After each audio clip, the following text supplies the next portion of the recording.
My name is Nate Sullivan, and I've been fixing boats at Sullivan's Marina for 15 years. It's honest work. Grease under the fingernails, diesel fumes, and the satisfaction of making dead engines purr again. My wife Lana always said it wasn't glamorous enough for her taste, but it paid the bills and kept our little family afloat in this Rust Belt town of Millfield. I used to smile whenever Lana said, "I miss my sister. I'll stay with her tonight." At first it sounded harmless, family, comfort, girl talk, but the nights piled up. Week after week she vanished with the same soft excuse, returning late with perfume that didn't match our home and a phone that never left her hand. The pattern became as predictable as the tide. Every Thursday, sometimes Friday, the same ritual. Rushed packing, expensive perfume I never bought her, and that careful way she avoided my eyes. "Don't wait up, honey. Sarah needs me tonight." Sarah! Her sister who lived across town in the fancy district where lawyers like Lana belonged. Sarah with her perfect house and perfect husband and perfect life that somehow required my wife's constant attention. I started noticing other things, too. The way Lana's phone buzzed at odd hours, how she'd clutch it like a lifeline and step outside to answer. The credit card bills showing charges at restaurants I'd never been to, hotels I'd never seen. When I asked about them, she'd get that lawyer look. Cold, calculating, ready to argue her case. "Client dinners, Nate. You wouldn't understand. It's business." "Business?" "Right." Our daughter Emma was away at college, burning through tuition money faster than I could earn it. At 20, she'd inherited her mother's ambition and her grandmother's sharp tongue.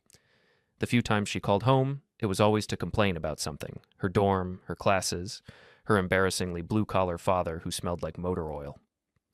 "Dad, when are you going to do something with your life?" she'd asked during her last visit. "Mom's making partner at the firm, and you're still playing with boat engines." Playing. As if keeping half the town's fishing fleet running was some kind of hobby. The breaking point came on a cold Tuesday in October. Lana was getting ready for another sister night, humming while she packed her overnight bag. Designer clothes, expensive lingerie I hadn't seen her wear in months, that perfume again. Something French and floral that made our bedroom smell like someone else's life. "Tell Sarah I said hello," I called from the living room, not looking up from the marine supply catalog I was reading. "Mm-hmm," she replied, distracted. After she left, the house felt different, emptier. I sat in my recliner, surrounded by the ghosts of better times, wedding photos, Emma's graduation picture, the trophy from the base fishing tournament I'd won 3 years running. All of it felt like evidence from someone else's life. That's when I decided to call Sarah. I found her number in Lana's old address book, the one she kept in the kitchen drawer under expired coupons and takeout menus. My hands were steady as I dialed, but my heart was hammering against my ribs. "Hello?" Sarah's voice was cheerful, relaxed. "Hey, Sarah, it's Nate, Lana's husband." "Oh, hi, Nate. How are you?" "Good, good. Listen, I was just calling to check on Lana. She's with you again tonight, and I wanted to make sure everything was okay. She's been spending a lot of time over there lately." There was a pause, a long, terrible pause that stretched between us like a chasm. "With me?" "Nate, I haven't seen Lana in months. I'm actually in Europe right now. Have been for 2 weeks. Business trip." The catalog slipped from my hands. The room seemed to tilt sideways. "Europe?" "Yes, I'm in London. Has been for days." "Nate, is everything all right? Where did you think Lana was?" I managed some excuse about confusion, thanked her, and hung up.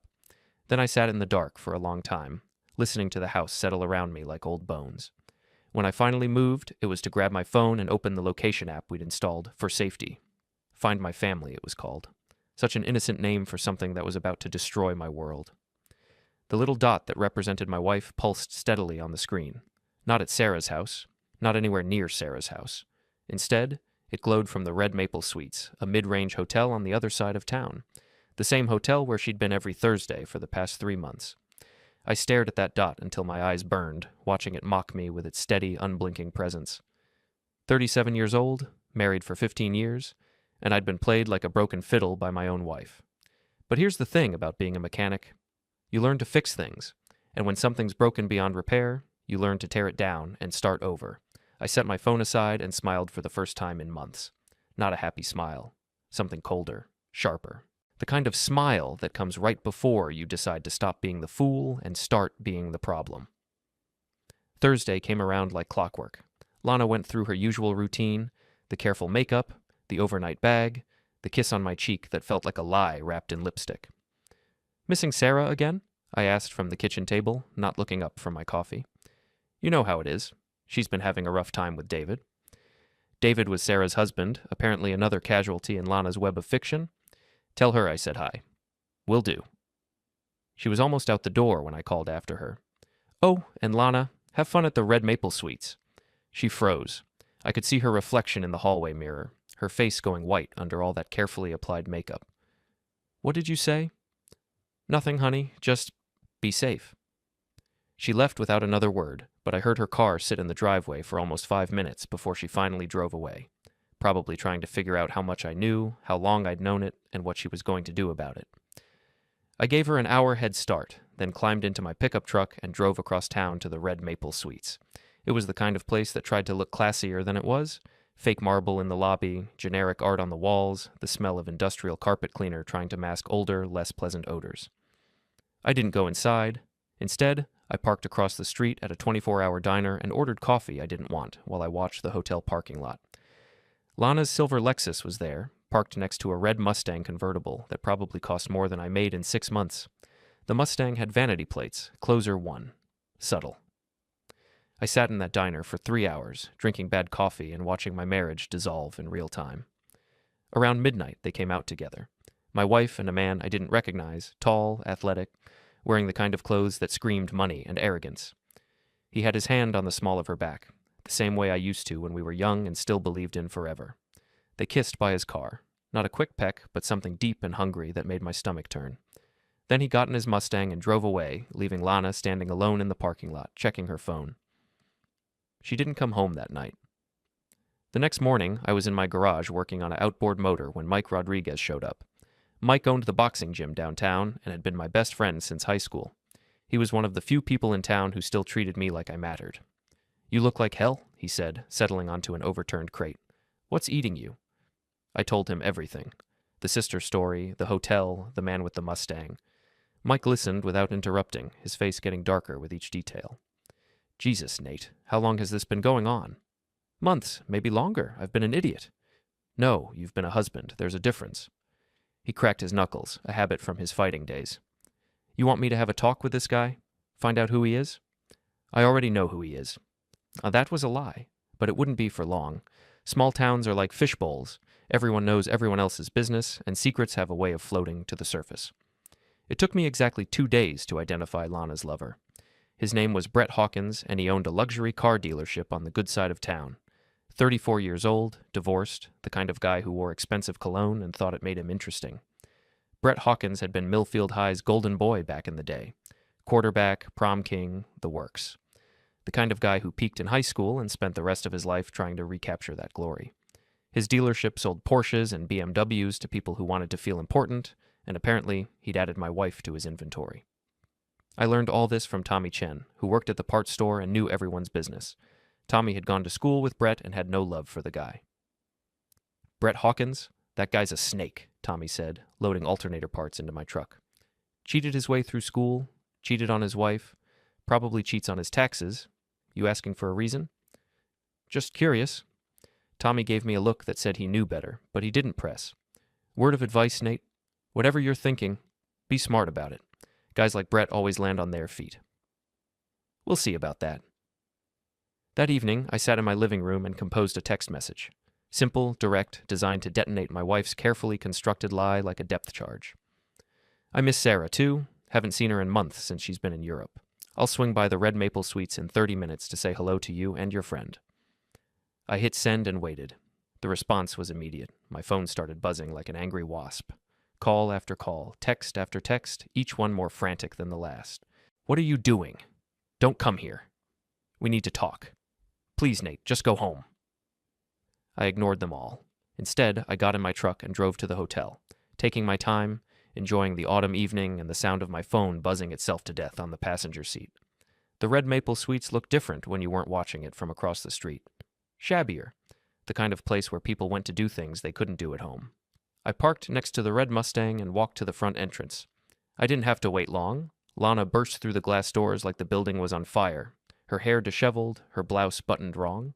She looked around wildly before spotting me, and the expression on her face was worth every sleepless night I'd spent wondering where she was. Nate, what are you doing here?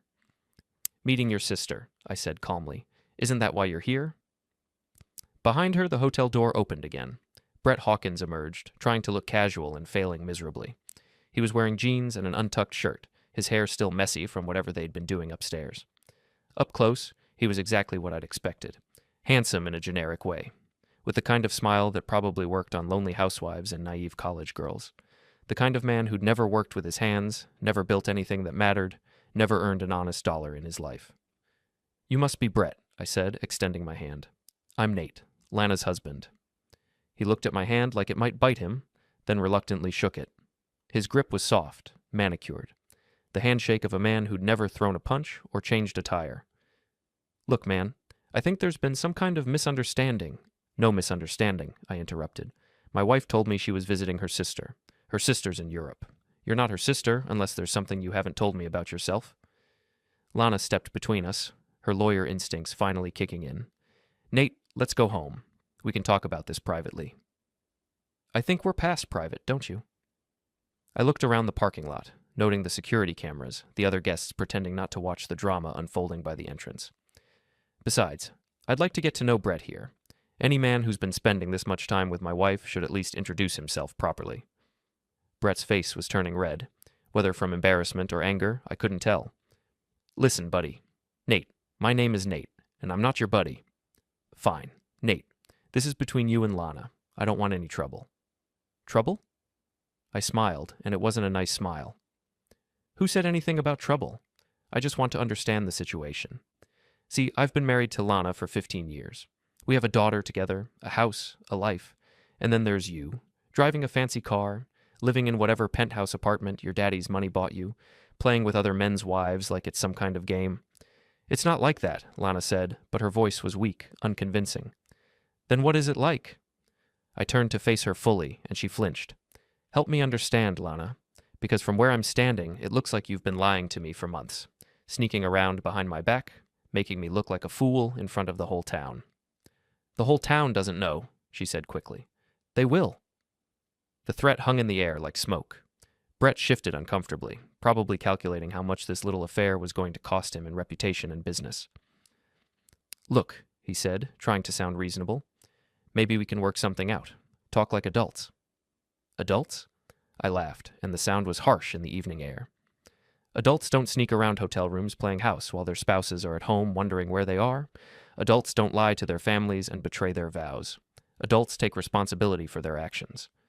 I walked over to Brett's Mustang, admiring the pristine paint job, the chrome details, the vanity plates that announced his ego to the world. Nice car, I said. Must have cost a fortune. It did, he replied, some of his arrogance returning. It's a classic, fully restored. Beautiful work. I ran my finger along the driver's side door, feeling the smooth metal, the perfect finish. Be a shame if something happened to it. Are you threatening me? Just admiring your ride. I pulled my keys from my pocket, letting them catch the light from the hotel's neon sign. You know what I do for a living, Brett? I fix things. Boats, mostly, but I understand engines, transmissions, all the mechanical stuff that keeps expensive toys like this running. His eyes went wide as he realized what I was suggesting. You touch my car, I'll call the cops. And tell them what? That you were screwing another man's wife in a hotel room and he didn't like it? I shook my head. Good luck with that, golden boy. Lana grabbed my arm. Nate, please, let's just go home. I looked at her, really looked at her, for the first time in months. The woman I'd married, the mother of my child, the person I'd trusted with my heart and my future. She looked smaller somehow, diminished by her own choices. Home, I repeated. You mean the place you've been lying about every time you left it? I never meant for this to happen. But it did happen, and now we all have to live with the consequences. I walked back to my truck, leaving them standing there in the parking lot like actors who'd forgotten their lines. As I drove away, I could see them in my rearview mirror, Lana gesturing frantically, Brett checking his car for damage, both of them probably wondering what I was going to do next. The truth was, I didn't know yet, but I was going to figure it out, and when I did, they were both going to wish they'd chosen someone else's life to destroy. Word travels fast in a town like Millfield, especially when it's the kind of word that makes people lean closer and lower their voices. By Monday morning, half the town knew that Nate Sullivan had caught his wife with Brett Hawkins at the Red Maple Suites. I found out just how fast when I walked into Murphy's Diner for my usual breakfast, and the entire place went quiet. Conversations died mid-sentence, coffee cups paused halfway to lips, and every eye in the place tracked me to my usual booth in the back corner. "The usual, Nate?" asked Dolores, the waitress who'd been serving me coffee and eggs for the past decade. But her voice was different, careful, like she was talking to someone who might break. "Just coffee today, Dolores. Thanks." She poured the coffee and lingered, clearly wanting to say something but not sure how to start. Finally, she leaned closer and whispered, "You doing okay, honey? If you need anything?" "I'm fine. Thanks for asking." But I wasn't fine, and everyone knew it. I was the guy whose wife had been cheating on him for months while he fixed boat engines and pretended everything was normal. I was the town cuckold, the fool who'd been too stupid to see what was happening under his own nose. The whispers followed me everywhere. At the marina, my customers were awkwardly polite, their conversations dying when I walked into earshot. At the hardware store, the clerk avoided eye contact. Even Mike seemed different when he stopped by the shop that afternoon. "How you holding up?" he asked, but there was something in his voice I'd never heard before. Pity, maybe? Or embarrassment on my behalf. "I've been better." "Look, Nate, about what we talked about the other day. Maybe you should think about getting a lawyer. Protect yourself, you know? Lana's got connections at that firm of hers." "You think she's going to try to screw me in the divorce?" Mike shrugged. "I think she's been screwing you for months already. Why stop now?" He wasn't wrong. Lana hadn't come home since the hotel confrontation, and when she finally called, it was with her lawyer voice. Cold, professional, calculating. "We need to discuss our situation," she said, like our marriage was a business transaction gone bad. "Our situation?" "The separation, the divorce proceedings, division of assets." "Assets?" I laughed bitterly. "You mean the house I've been paying for while you were playing house with your boyfriend?" "Don't be crude, Nate. This is difficult enough without..." "Difficult for who? You? Brett?" "Because it's been pretty fucking difficult for me too, Lana." She sighed, that long-suffering sound she made when she thought I was being unreasonable. "I've retained counsel. You should do the same. We can handle this like adults." There's that word again, adults. Funny how you keep using it. "I'll have my attorney contact you with the preliminary paperwork." She hung up without saying goodbye, leaving me standing in my empty house with a dead phone and the sound of my life falling apart. The paperwork arrived 3 days later, delivered by a courier who looked like he'd rather be anywhere else. Divorce papers, separation agreements, asset inventories, all the legal machinery required to dismantle 15 years of marriage. I spread it all out on my kitchen table and tried to make sense of it. Lana wanted the house, the car, half my business, and alimony. In return, I'd get to keep my tools and my dignity, assuming I had any left. That's when I called Emma. My daughter was in her junior year at State, majoring in communications and minoring in spending my money. She answered on the 4th ring, sounding distracted. "Hey, Dad, what's up?" "Your mother and I are getting divorced." Silence. Then, "I know. Mom called me yesterday." "She did?" "Yeah, she explained everything. About how you two grew apart, how you weren't meeting her needs, how she found someone who understood her better." Each word hit like a physical blow. "That's how she explained it?" "Dad, I'm not stupid. I could see this coming for years. You and Mom are completely different people. She's ambitious, successful, going places, and you're..." "I'm what?" "You're a mechanic, Dad. You fix boat engines in a garage, and Mom's a lawyer. She needs someone who can keep up with her intellectually." "Someone like Brett Hawkins?" "He's actually pretty cool. He took us to dinner last night, me and Mom. He drives this amazing Mustang, and he knows all these interesting people. He's got plans, you know? Big plans." "He took you to dinner?" "Yeah, he's really nice, Dad. He said he wants to be there for Mom, help her through this difficult transition. He even offered to help with my tuition if things get tight." I set the phone down on the table and stared at it like it was a snake. My own daughter, my own flesh and blood, had been bought off with a fancy dinner and empty promises.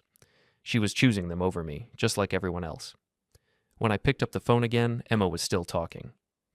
"And honestly, Dad, maybe this is for the best. You and Mom haven't been happy for years. Now you can both find people who are better suited for you." "People like Brett?" "For Mom, yeah. He's successful, he's got money, he treats her well. And for you, I don't know, maybe someone more on your level." My level. Like I was a step down from the rest of humanity, something to be pitied and managed and eventually discarded. "I have to go, Emma." "Dad, wait, I didn't mean..." I hung up and sat in the silence of my empty house, surrounded by the debris of my former life. The divorce papers, the separation agreements, the careful legal language that would reduce 15 years of marriage to a series of financial transactions. But as I sat there, something changed. The hurt and humiliation began to crystallize into something harder, colder, something that felt like purpose. They thought I was beaten. They thought I was just going to roll over and let them carve up my life like a Thanksgiving turkey. Lana with her lawyer tricks, Brett with his money and charm, Emma with her casual cruelty. They all saw me the same way. A broken-down mechanic who didn't deserve respect, didn't deserve consideration, didn't deserve anything but their pity and contempt. They were wrong. I picked up my phone and scrolled through my contacts until I found the number I was looking for. It rang twice before a familiar voice answered. Chen's Auto Parts, this is Tommy. Tommy, it's Nate Sullivan. You got a minute to talk? Sure, Nate. What's up? Remember what you said about Brett Hawkins? About him being a snake? Yeah, I remember. I want to know everything you know about him. Everything he's done, everyone he's screwed over, every skeleton in his closet. There was a pause. Then Tommy's voice came back, lower and more interested. You planning something, Nate? I'm planning to stop being the victim in my own life. You going to help me or not? Tommy laughed, and it was a sound full of dark promise. Brother, I've been waiting years for someone to take that bastard down a peg. Where do you want me to start? Tommy Chen turned out to be a goldmine of information about Brett Hawkins. We met at his auto parts store after hours, when the place was empty except for the smell of motor oil and the ghost of 1,000 conversations about carburetors and transmissions. Brett's been skating on thin ice for years, Tommy said, cracking open a beer and settling behind his counter. His dealership's in trouble, has been since the economy went south. He's been cooking the books, selling cars he doesn't own, the whole 9 yards. How do you know all this? My cousin works at the bank. Says Brett's been dodging loan payments for months. Plus, I hear things. People talk when they're buying parts, especially when they're pissed off. Tommy pulled out a notebook and started flipping through pages covered in his cramped handwriting. Here's the good stuff. Brett sold a Porsche to Judge Martinez last year. Took his money, never delivered the car. The judge is still waiting for his title. Then there's the Wilson divorce. Brett was screwing the wife while her husband was deployed overseas. When the husband came back, Brett disappeared for 2 weeks until things cooled down. Any of this provable? Most of it. I keep records, Nate. Call it a hobby. I studied the notebook pages, seeing a pattern of lies, cheats, and betrayals stretching back years. Brett Hawkins wasn't just a snake. He was a career predator who'd been getting away with it because people like me were too decent to fight back. There's more, Tommy said. Brett's got a gambling problem. High-stakes poker games, sports betting, the works. Word is he owes money to some very unpleasant people in the city. How much money? Enough to make him desperate. Desperate enough to start targeting married women with money and connections. Like Lana. It all made sense now. The expensive dinners, the hotel rooms, the careful seduction of a successful lawyer who could either pay his debts or help him avoid the consequences of his failures. What about my wife? What do you know about her involvement in all this? Tommy's expression grew uncomfortable. Nate, maybe you don't want to hear. I want to hear everything. He sighed and flipped to another page in his notebook. Lana's been helping him with legal problems, quietly, off the books. There's a lawsuit from a customer who claims Brett sold him a stolen car. Another one from his ex-business partner who says Brett embezzled money from their joint account. Lana's been making these problems disappear. For free? That's the question, isn't it? What's Brett paying her with? I felt sick. My wife wasn't just cheating on me. She was compromising her career, her ethics, her professional reputation for a man who saw her as nothing more than a convenient tool. There's something else, Tommy said quietly. Brett's been bragging about it at Murphy's Diner. Says he's going to marry Lana after the divorce is final, get his hands on her half of your business and her connections at the law firm. He's calling it his retirement plan. The words hit me like a physical blow. Brett wasn't just stealing my wife. He was planning to steal my life, my work, everything I'd built over 15 years of honest labor. You okay, Nate? I'm perfect, I said, and meant it. The hurt was still there, but it was buried now under something much more useful, something that felt like clarity.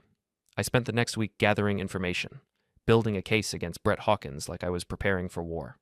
I talked to his customers, his creditors, his ex-employees. I visited the courthouse and pulled public records. I even drove to the city and had a conversation with a very interesting gentleman who claimed Brett owed him $30,000 from a poker game. The picture that emerged was of a man living on borrowed time and other people's money. Brett's dealership was hemorrhaging cash. His personal debts were mounting, and his reputation was held together with lies and legal maneuvering courtesy of my wife. But information was just the beginning. If I wanted to destroy Brett Hawkins, I needed to be smart about it, methodical. I needed to hit him where it would hurt the most: his business, his reputation, his carefully constructed image as Millfield's golden boy. The plan came together slowly, like a complex engine rebuild. Each piece had to fit perfectly with the others, and the timing had to be exact. One mistake, one moment of carelessness, and the whole thing would blow up in my face. I started with the small stuff: anonymous tips to the Better Business Bureau about Brett's business practices, copies of financial documents left on the desks of local reporters, casual conversations with his customers about the problems other people had experienced with Hawkins Motors. Within 2 weeks, Brett's dealership teetered on collapse. Loyal customers vanished overnight, spooked by whispers of fraud. Banks froze his credit lines after anonymous tips flagged irregularities. Cash flow, already a trickle, stopped entirely. Brett scrambled, begging suppliers for extensions, but doors slammed in his face. I wasn't done. The knockout punch landed when I called Judge Elias Martinez. 6 months earlier, the judge had paid Brett $92,000 for a pristine 1978 Porsche 911 SC, cash, no financing. The car never arrived. Instead, it sat on Brett's lot, polished and priced at $120,000 for resale. "Your Honor," I said calmly, "I hate to bother you, but I thought you'd want to know your Porsche is currently advertised on Hawkins Luxury Motors website." The line went silent, then exploded. "That son of a bitch," Martinez growled. "Thank you, Mr. Sullivan. My counsel will be in touch with Mr. Hawkins immediately." By morning, Brett received a demand letter for fraud, conversion, and treble damages. The judge, influential and furious, copied the state attorney general and the DMV enforcement division. Within days, investigators swarmed the lot, seizing records, impounding vehicles with questionable titles. I fed them everything: forged odometer statements, rolled back mileage on high-end classics, VIN swaps, laundered money from Brett's underground poker games. Years of quiet observation, overheard conversations at barbecues, screenshots of texts Lana accidentally left open, bank transfers I'd photographed, became evidence. The IRS audit arrived next. I'd mailed them a thick envelope, copies of Brett's personal expenses run through the dealership, offshore accounts masked as parts suppliers, cash deposits suspiciously timed with casino losses. Agents and windbreakers descended before Brett finished his morning coffee. Brett's charm evaporated. Suppliers repossessed inventory. Employees quit. The once gleaming showroom echoed empty except for echoing footsteps and ringing phones he couldn't answer. Then Lana called. It was past 10, snow swirling outside my garage windows. Her voice trembled, stripped of its usual courtroom confidence. "Nate, please, we need to talk." "Talk." "You're destroying him. The lawsuits, the investigations, everything is falling apart." "Funny, my life fell apart the moment you decided our 23 years meant less than his cheap cologne." "This isn't justice, it's vengeance." "No, Lana. Justice is what happens when consequences finally arrive late to the party." She tried anger next. "I'll have you charged with harassment, stalking. Go ahead. Explain to detectives how your husband is simply reporting fraud to authorities. Tell them how uncomfortable the truth makes you." Silence stretched, broken only by her ragged breathing. "I'm begging you," she whispered. "Stop." I leaned against the workbench, grease on my hands, snow piling against the door. "Begging now? Where was that tone when you packed your bags? When you laughed about how I'd never see it coming?" I didn't laugh." "You did. I heard you through the wall the night you told him I was predictable." Another silence. Then quieter. "He's leaving me, Nate. Says it's too hot now, too much scrutiny. He's packing for Florida tonight." I almost laughed. "So the prince is abandoning the kingdom, and you, before the walls collapse?" He said I was useful until I wasn't. Imagine that. "Nate, did you know about his plan to marry me for the business, the judge connections?" "I knew the day he asked you to introduce him to Martinez. I knew when he started helping with our taxes. I knew every time you defended him while he bled us dry." She began to cry, ugly, choking sobs I hadn't heard since her father died. I was so stupid. "Yes, you were. I thought he loved me. He loves what people can do for him, always has. What do I do now?" I watched snow blanket the driveway, erasing tire tracks, footprints, the past. "That's not my problem anymore, Lana. You chose the fire. Now you get to warm yourself by it." I hung up. Outside, Millfield slept under fresh snow, streetlights glowing soft gold. The garage smelled of marine varnish and diesel. Honest smells. I finished torquing the last bolt on the rebuilt Mercury outboard, wiped my hands, and stepped into the cold.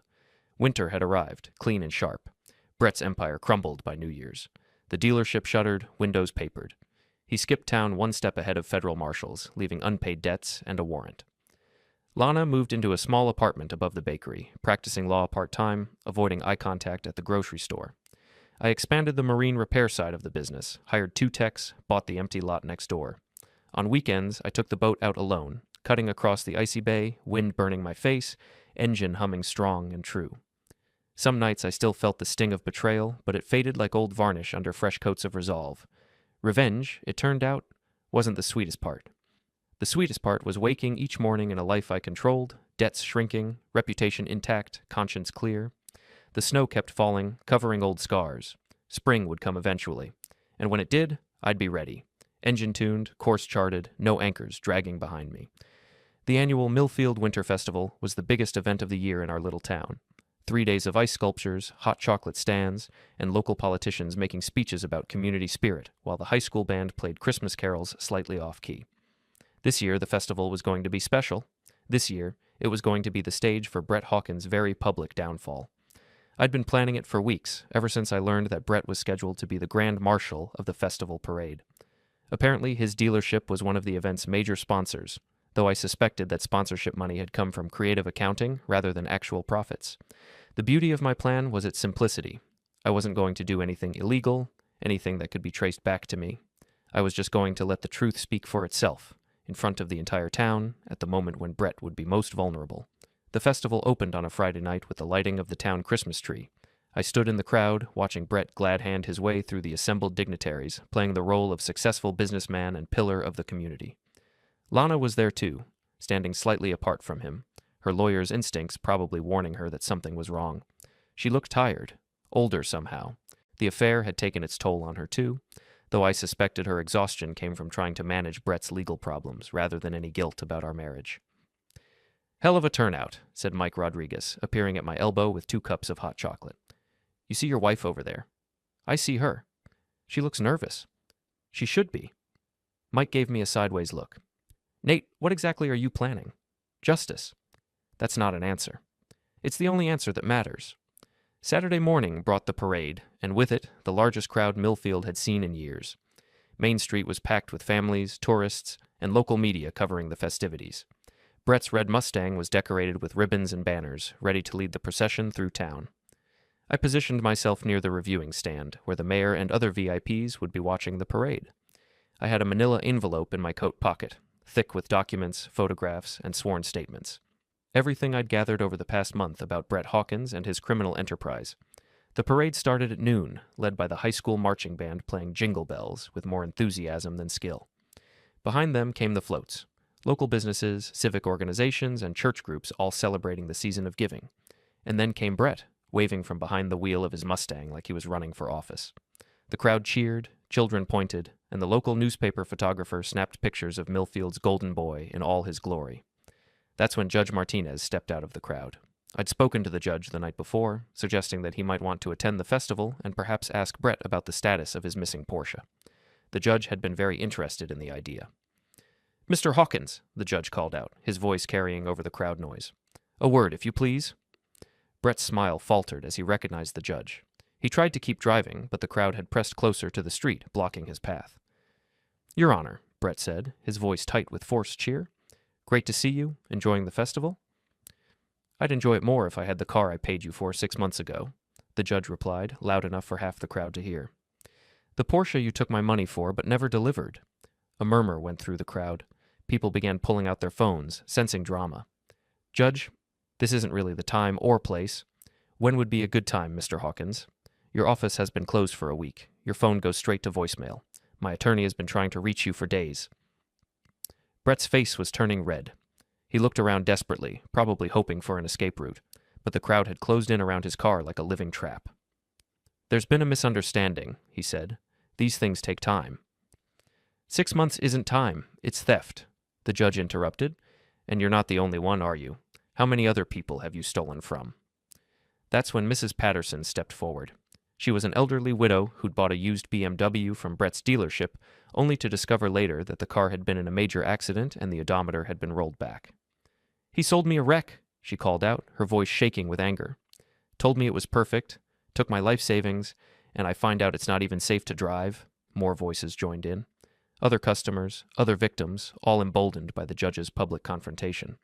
The crowd that had been cheering Brett moments before was now turning ugly, pressing closer to his car with accusations and demands. "Where's my title? You said the financing would be ready in 2 days. My son's deployment money. You stole my son's deployment money?" Brett was trapped, surrounded by the people he'd cheated, with no way out and nowhere to hide.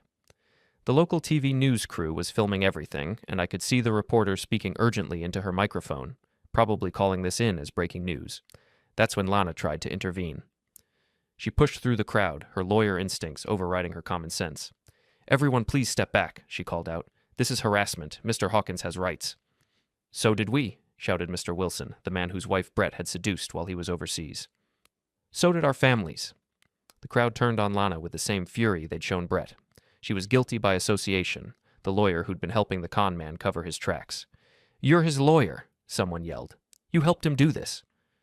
"She's been covering for him for months. Dirty lawyer protecting a dirty dealer." Lana's face went white as she realized the crowd saw her as part of Brett's criminal enterprise. She tried to back away, but there was nowhere to go. That's when I decided to make my entrance. I walked through the crowd, people stepping aside to let me pass. They knew who I was, the wronged husband, the victim, the man who'd been betrayed by both the con artist and the lawyer. "Lana," I said quietly, just loud enough for the nearby crowd to hear, "I think it's time you came home." She stared at me with something like desperation.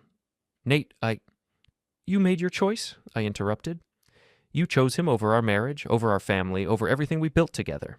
How's that working out for you?"